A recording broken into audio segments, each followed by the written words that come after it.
नमस्कार, न्यूज 18 राजस्थान की हमारी खास पेशकश व्यक्ति विशेष में आप सभी का स्वागत है। मैं हूं आपके साथ हेमंत कुमार। जम्मू कश्मीर चुनाव में पीओके की गूंज सुनाई दे रही है। घाटी में चुनावी जनसभा को संबोधित करने के लिए पहुंचे बीजेपी के फायर ब्रांड नेता योगी आदित्यनाथ ने जिस तरह से बीजेपी की जीत पर पीओके को भारत का हिस्सा बनाने की बात कही है, उसके गहरे मायने निकाले जा रहे हैं। गृह मंत्री अमित शाह ने भी पीओके के लिए कांग्रेस पर करारा प्रहार किया। जाहिर है, दोनों बार सर्जिकल स्ट्राइक झेल चुका पाकिस्तान खौफ में है। उसे अब पीओके हाथ से निकलने का डर सता रहा है और आज व्यक्ति विशेष में बात इसी की।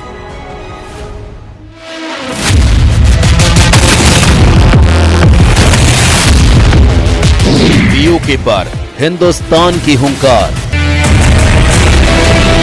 बिना सिंध के हिंद कहां है, रावी बिन पंजाब नहीं, गंगा आखिर खुद हो कैसे जब तक संग की नाव नहीं।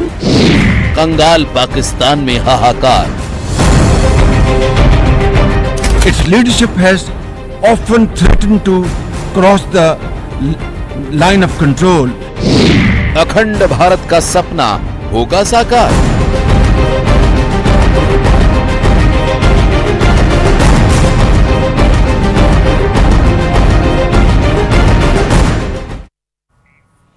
तो आज बात जम्मू कश्मीर की। धारा 370 के हटने के बाद खुशहाली के रास्ते पर सरपट दौड़ता जम्मू कश्मीर, पाकिस्तान इसे पचा नहीं पा रहा और इसीलिए वो घाटी का माहौल बिगाड़ने की लगातार कोशिशों में जुट गया है। उसकी परेशानी तब और बढ़ गई जब जम्मू कश्मीर में हो रही वोटिंग में जनता बढ़ चढ़ करके हिस्सा लेने लगी। रिपोर्ट देखिए।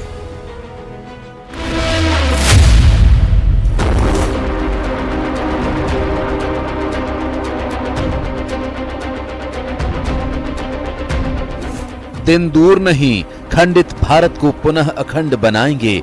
गिलगिट से गारो पर्वत तक आजादी पर्व मनाएंगे। हिंदुस्तान पीओके प्राप्त करने का अपना संकल्प दोहरा रहा है। वैसे भारत पाक अधिकृत कश्मीर पर लंबे समय से दावा करता रहा है, उसे देश का अभिन्न अंग बताता रहा है, लेकिन पीओके पर सीएम योगी की हुंकार इसलिए भी महत्वपूर्ण है कि कभी आतंक के साए में सिसकने को मजबूर जम्मू कश्मीर आज लोकतंत्र का नया अध्याय लिख रहा है।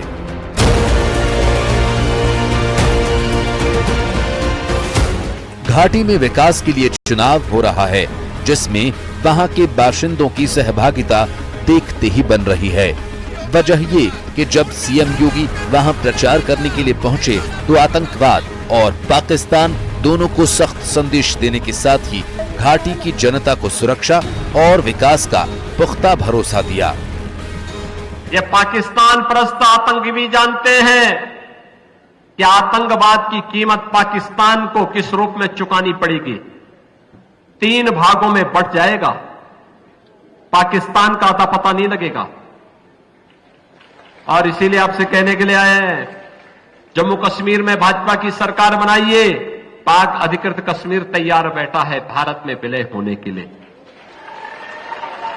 और कह रहा है हमें भी पाकिस्तान से आजादी चाहिए।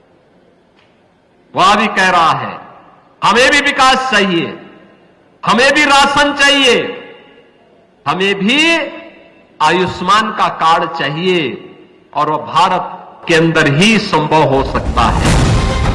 हिंदुस्तान का संकल्प उस सरकार का है जो नामुमकिन को मुमकिन करने का मादा रखती है, आतंकियों के घर में घुस कर मारती है। दुनिया जानती है कि मोदी सरकार असंभव को साधना न सिर्फ अधिकार समझती है अपना, बल्कि उसे अपनी शर्तों पर हासिल भी करती है। ब्रेकिंग न्यूज चलती थी, एक बार फिर सीज फायर का उल्लंघन, उधर से गोलियां चलती थी और कांग्रेस वाले सफेद झंडा दिखाते थे। लेकिन जब भाजपा की सरकार ने गोली का जवाब गोले से दिया तो उधर वालों के होश ठिकाने आ गए। साथियों, आपको याद होगा आज 28 सितंबर है। साल 2016 में आज की रात 28 सितंबर की रात सर्जिकल स्ट्राइक हुई थी।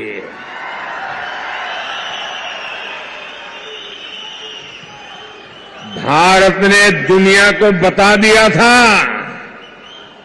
ये नया भारत है, ये घर में घुसकर मारता है।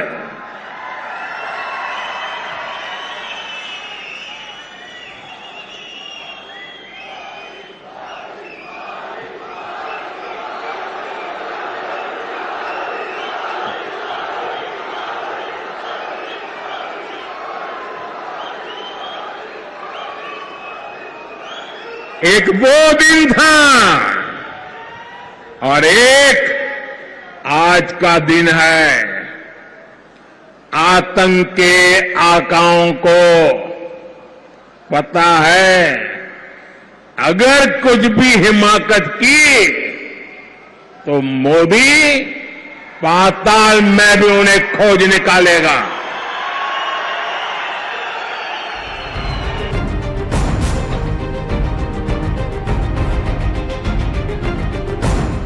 केंद्र सरकार ने जब 5 अगस्त 2019 को जम्मू कश्मीर से धारा 370 को खत्म कर दिया, तभी से देशवासियों में पीओके हासिल करने का जज्बा उफान मारने लगा। लोगों को यकीन हो चला कि वो दिन दूर नहीं जब भारत धोखे से हथियाई गई अपनी जमीन को वापस हासिल कर लेगा और उस पर आन बान और शान से तिरंगा लहराएगा। Pakistan's cross-border terrorism policy will never succeed, and it can have no expectation of impunity. On the contrary, actions will certainly have consequences. The issue to be resolved between us is now only the vacation of illegally occupied Indian territory by Pakistan, and of course the abandonment of Pakistan's long-standing attachment to terrorism.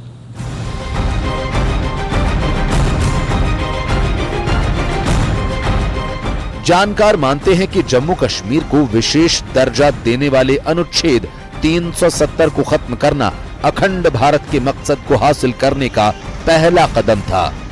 इसका दूसरा कदम होगा पाकिस्तान के कब्जे वाले कश्मीर को वापस हासिल करना। जहां तक जम्मू कश्मीर का ताल्लुक है, मैं आपको बता दूं कि 2,22,000 स्क्वायर किलोमीटर टोटल एरिया है, जिसके अंदर भारत के हिस्से में जो कंट्रोल में आज है 1,01,000 स्क्वायर किलोमीटर एरिया है, जो करीब 45% टोटल जम्मू कश्मीर का एरिया बनता है। और इस प्रकार से 35% एरिया 78,000 स्क्वायर किलोमीटर पाकिस्तान के कब्जे में है।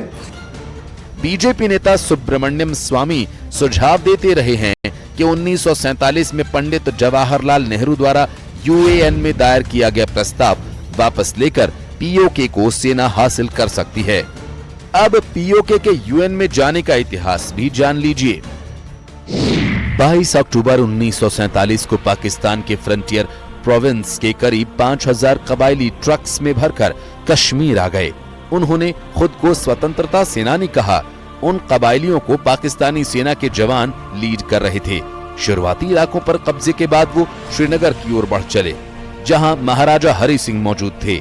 24 अक्टूबर को महाराजा हरि सिंह ने भारत से सैन्य सहायता मांगी। 26 अक्टूबर 1947 को हरि सिंह ने कश्मीर के भारत के साथ विलय पत्र पर हस्ताक्षर कर दिए।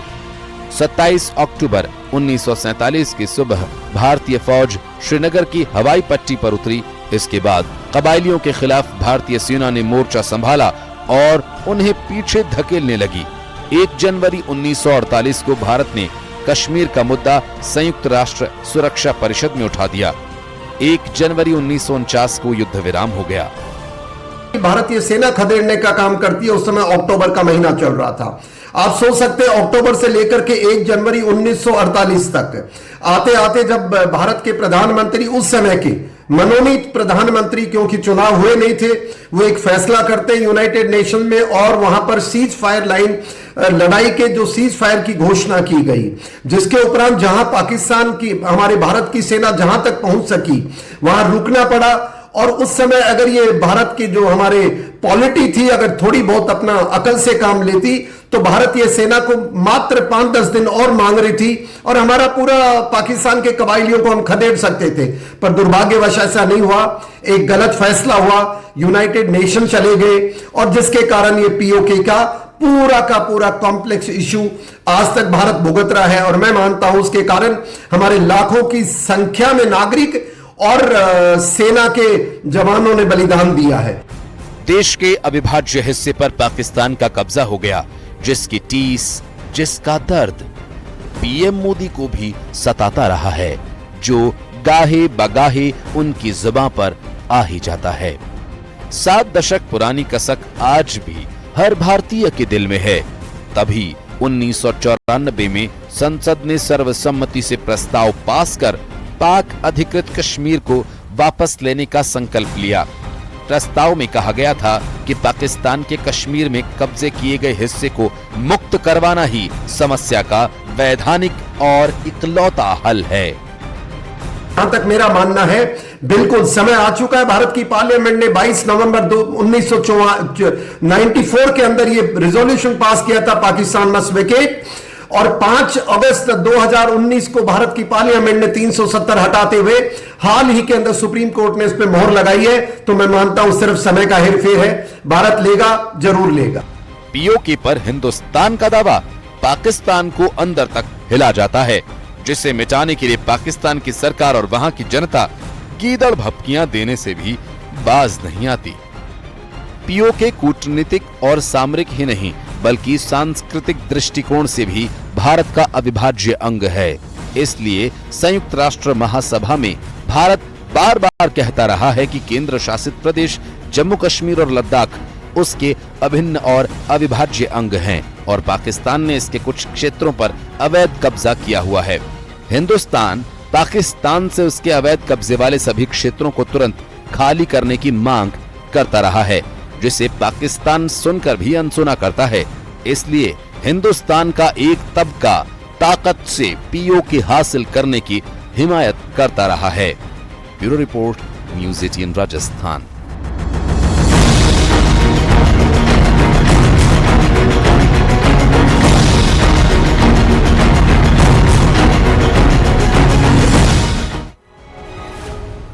तो पीओके सामरिक ही नहीं बल्कि सांस्कृतिक दृष्टिकोण से भी भारत का अभिन्न अंग है, पर अफसोस इस बात का है कि हम इसके बारे में भूल गए थे, हमारी स्मृतियों में से इसे हटा दिया गया था। राहत की बात यह है कि पीओके अब लोगों की चेतना में लौट आया है और इसीलिए इसे पाने की छटपटाहट और बढ़ गई है।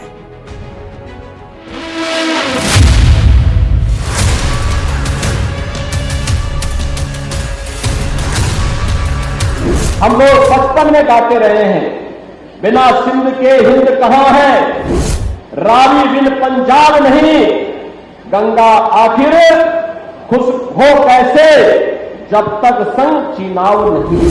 देश की संसद में संकल्प पारित हुआ है कि पीओके भारत का हिस्सा है, फिर इस पर दूसरे लोगों का नियंत्रण कैसे हो गया? दरअसल जब घर का मुखिया जिम्मेदार नहीं होता है तो बाहर वाले आकर चीजें चुरा ले जाते हैं।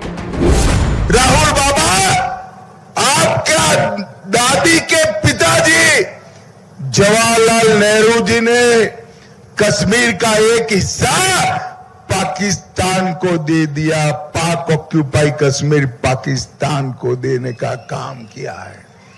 आपको जम्मू और कश्मीर माफ नहीं कर सकता। जिस जम्मू कश्मीर पर पाकिस्तानी गोले बरसते थे वहां पर जमकर वोट बरस रहे हैं, इसीलिए पाकिस्तान परेशान है। उसे पीओके हाथ से जाने का डर सता रहा है। एक तरफ भारत है और दूसरी तरफ पाकिस्तान है, रोटी के लाले पड़ रहे हैं। स्वाभाविक रूप से भिखमंगा पाकिस्तान आज अपने आप को नहीं संभाल पा रहा है। कहीं पर पाक अधिकृत कश्मीर उससे अलग होने की आवाज उठा रहा है, वो कह रहा है कि हमें भी तो अधिकार था जम्मू कश्मीर के चुनाव में भाग लेने का, और जम्मू कश्मीर के चुनाव के साथ पाक अधिकृत कश्मीर में भी, मुर्शिदाबाद में भी अगर चुनाव होता ना तो और अच्छा संदेश जाता। खैरात में मिले पैसों से बम बनाने वाला पाकिस्तान आज बदहाली की कगार पर खड़ा है, अपने कर्मों की सजा भुगत रहा है। पाकिस्तान आज परेशान है दो कारणों से। एक, अपने ही कर्मों की सजा भुगत रहा है। बलूचिस्तान कहता हमें पाकिस्तान में नहीं रहना, क्योंकि बलूचिस्तान के लोग कहते हैं, बलूचिस्तान के लोग कहते हैं कि साहब पाकिस्तान की हुकूमत कहती सारी विदेशी है। ये बलूचिस्तान के लोग अपने को अलग कह रहे हैं। और याद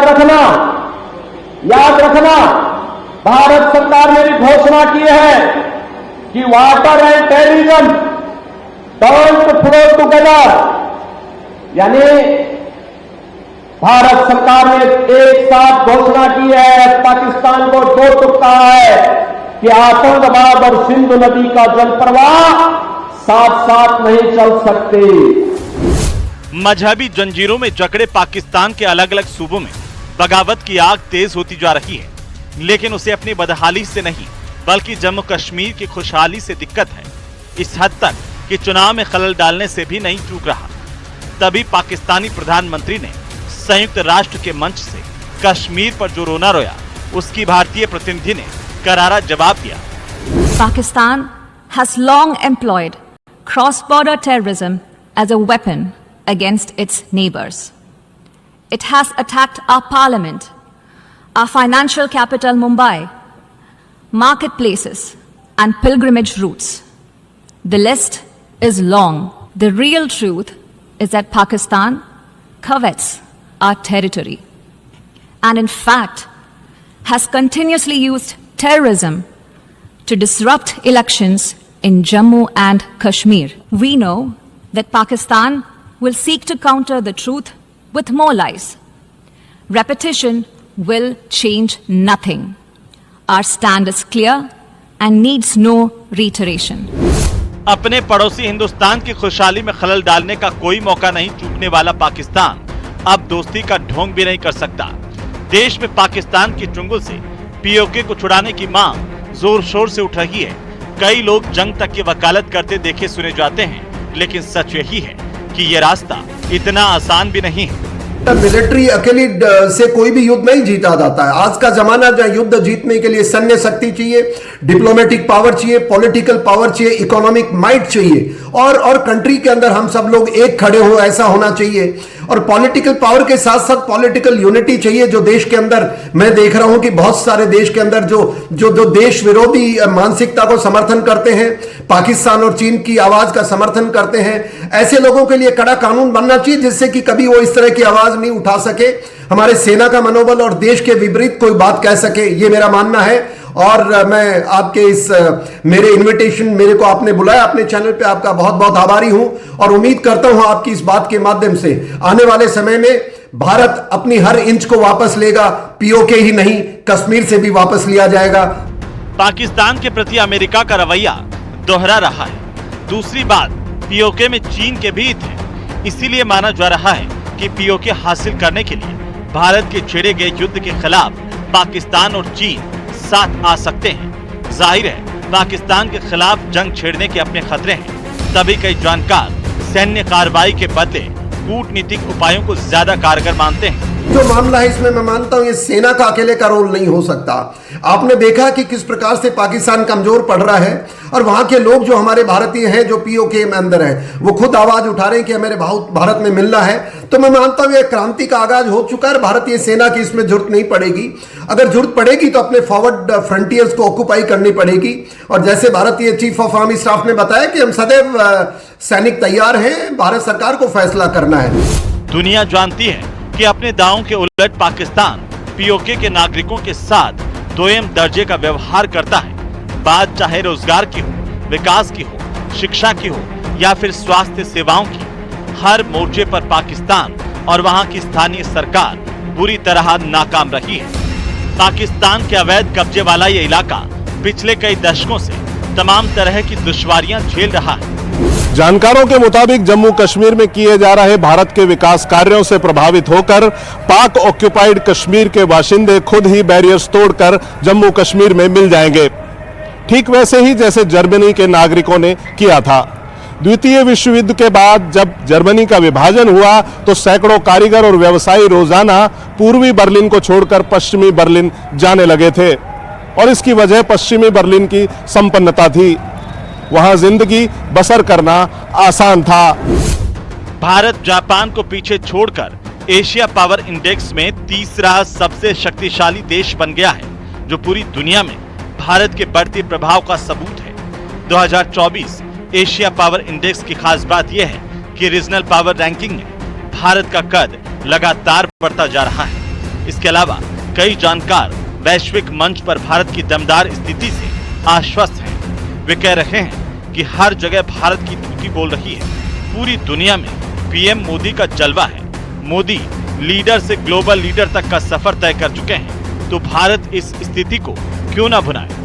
कि भारत बिल्कुल पिछले 10 वर्षों में जिस प्रकार से मौजूदा हमारी लीडरशिप पॉलिटिकल के अंदर मजबूत हुआ है, जहां सैन्य ताकत बढ़ी है, जहां पर टेररिज्म के खिलाफ काम हुआ है, जहां पर सीडीएस की नियुक्ति हुई है, जहां पर सैनिकों के सम्मान के अंदर राष्ट्रीय स्मारक बने हैं, सैनिकों ने सम्मान से जुड़ी हुई बहुत चीजें हुई हैं, तो मैं मानता हूं देश का मनोबल ऊंचा है और जरूर लिया जाएगा। कुल मिलाकर जरिया चाहे जो भी हो, पर पीओके का भारत में मिलना तय है। बस सही वक्त का इंतजार है। पीओके हासिल करने को लेकर मोदी सरकार अपने इरादे जाहिर करती रही है, इसीलिए भारत की दहाड़ से पाकिस्तान कांप रहा है। और ऐसा स्वाभाविक भी है, क्योंकि आतंकिस्तान मोदी सरकार के पराक्रम का स्वाद चख चुका है। उसे पता है कि हिंदुस्तान की सत्ता पर वो शख्स काबिज है जो असंभव को समझने का मादा रखता है, अपने कारनामों से दुनिया को चकित करता रहता है। Bureau report, news 18।